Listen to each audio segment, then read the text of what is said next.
Good morning, सत श्री अकाल, आदाब, नमस्कार दोस्तों। मैं हूं आपका डॉक्टर अंकित और आज मुझे बात करनी है उस कैंसर की जो ग्लोबली हमारे वर्ल्ड में सेकंड मोस्ट कॉमन कैंसर हो चुका है, मेल्स में स्पेशली, और हमारे इंडिया में भी थर्ड मोस्ट कॉमन कैंसर है, मतलब प्रोस्टेट कैंसर के बारे में कि कौन सी वो चार ऐसी हैबिट्स हैं, कौन सी वो चार आदतें हैं जिनको हम कंट्रोल करके प्रोस्टेट कैंसर से बच सकते हैं। तो सिर्फ चार हैबिट्स के बारे में डिस्कस करूंगा और कुछ चीज़ें ऐसी हैं कि हम ये बातें करते हैं कि शायद हमारी कोई कमी नहीं है, नेचर की कमी है, माहौल ऐसा हुआ है इसलिए कैंसर बढ़ रहे हैं, लेकिन हमारी भी कुछ ना कुछ इग्नोरेंस है। प्रोस्टेट कैंसर एक उन्हीं कैंसर में से है जिसमें शायद हम भी कुछ इग्नोरेंस कोज कर रहे हैं, कुछ ना कुछ इग्नोरेंस को क्रिएट कर रहे हैं। तो प्रोस्टेट का कैंसर जो होता है यूजुअली हम सब जानते हैं कि ओल्ड एज में होता है। लगभग जब 60 से 65 साल की उम्र होने लगती है तो चांसेस मेल्स में बढ़ जाते हैं। प्रोस्टेट का कैंसर मेल्स में ही होता है, फीमेल्स में नहीं होता। तो हम सिर्फ प्रोस्टेट कैंसर मेल्स की बात कर रहे हैं। तो जब 60-65 साल के ऊपर बढ़ने के रिस्क हैं तो हम एज को कंट्रोल नहीं कर सकते, हम जीन्स को कंट्रोल नहीं कर सकते। दो चीज़ें जो हैं हम हमारे कंट्रोल से बाहर हैं, जिनको हम कहते हैं कि ये नॉन मॉडिफिएबल फैक्टर्स हैं। तो जीन्स भी कुछ ऐसी होती हैं जैसे BRCA1 जीन होती है जो हमारे ब्रेस्ट कैंसर से भी एसोसिएटेड होती है, उनमें फीमेल्स में ब्रेस्ट कैंसर होने का भी खतरा रहता है और साथ में प्रोस्टेट कैंसर के भी इंसिडेंस को बढ़ा देती है। तो एज और जीन्स को हम नहीं पकड़ सकते, लेकिन जो कंट्रोल करने वाली चार चीज़ें हैं उनके बारे में हम बात करेंगे।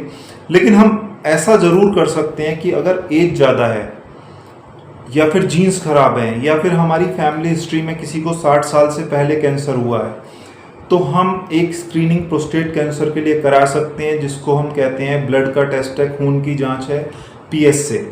अगर PSA हम रेगुलरली करा लें, अगर हमारी फैमिली हिस्ट्री में किसी को प्रोस्टेट का कैंसर हुआ है, फर्स्ट डिग्री रिलेटिव को हुआ है, हमारी फैमिली में हमारे फादर को हुआ है, हमारे चाचा को, कोई भी फर्स्ट डिग्री रिलेटिव है, तो हम 60 ईयर की एज से पहले ही वो PSA की स्क्रीनिंग कराना शुरू कर दें। बहुत सिंपल सा खून की जांच है, सिर्फ आपको ब्लड का सैंपल देना है और रिपोर्ट आ जाती है।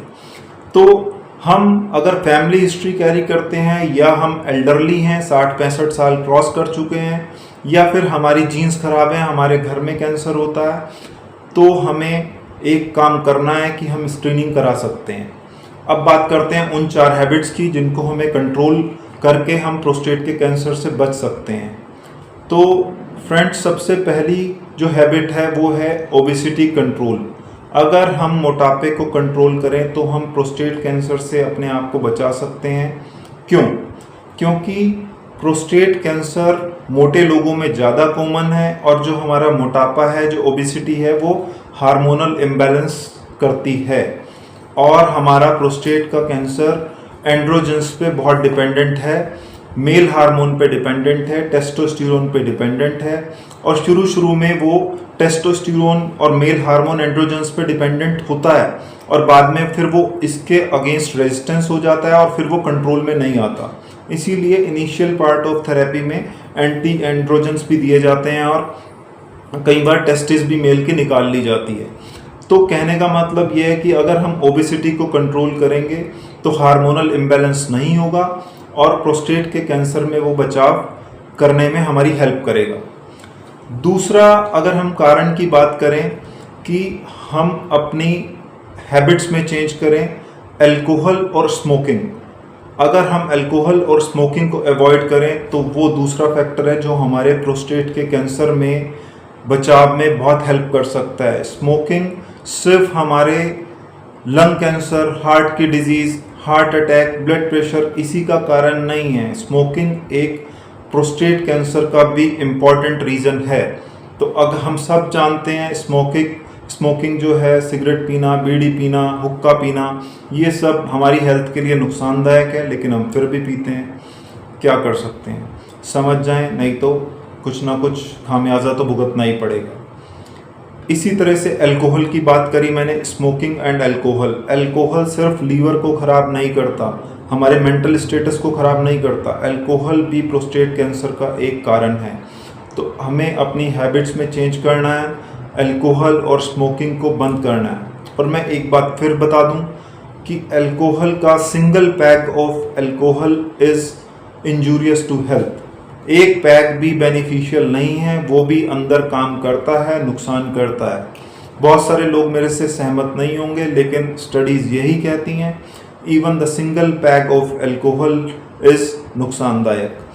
तो दोस्तों, थर्ड पॉइंट की अगर हम बात करें जिसको हमें कंट्रोल करना है, थर्ड हैबिट को जो चेंज करना है, वो है हमारे प्रोसेस्ड फूड और जंक फूड खाने की, फैटी फूड खाने की हैबिट।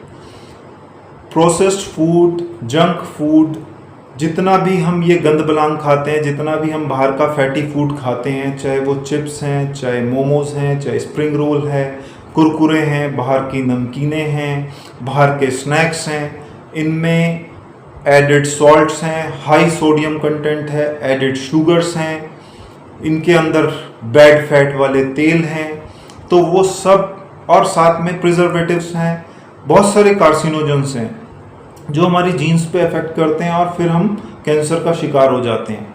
तो हमें फैटी फूड, जंक फूड, ये वाले जो हमारे बाहर के प्रोसेस्ड फूड्स हैं, इनको अवॉइड करना है, कोशिश करना है कम से कम खाएं। और घर में क्या खाना होता है, कौन से तेल खाने होते हैं, कौन से फैट लेने हैं, अनसैचुरेटेड फैट्स लेने हैं, इसके बारे में मैं पहले भी वीडियो में बात कर चुका हूँ कि कौन से तेल, कौन से फैट हमारे लिए बेनिफिशियल हैं।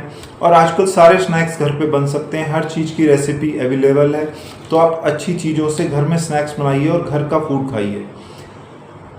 फोर्थ हैबिट है हमारी फिजिकल इनएक्टिविटी। अगर हम फिजिकल इनएक्टिविटी को चेंज कर दें और हम एक्टिव हो जाएं, रेगुलर एक्सरसाइज करें, तो शायद हमारे लिए बहुत ज़्यादा बेनिफिशियल है। और प्रोस्टेट कैंसर का एक बहुत ही इम्पॉर्टेंट रीज़न है हमारी फिजिकल इनएक्टिविटी। तो फिजिकल एक्टिव तो इंसान को होना ही पड़ेगा।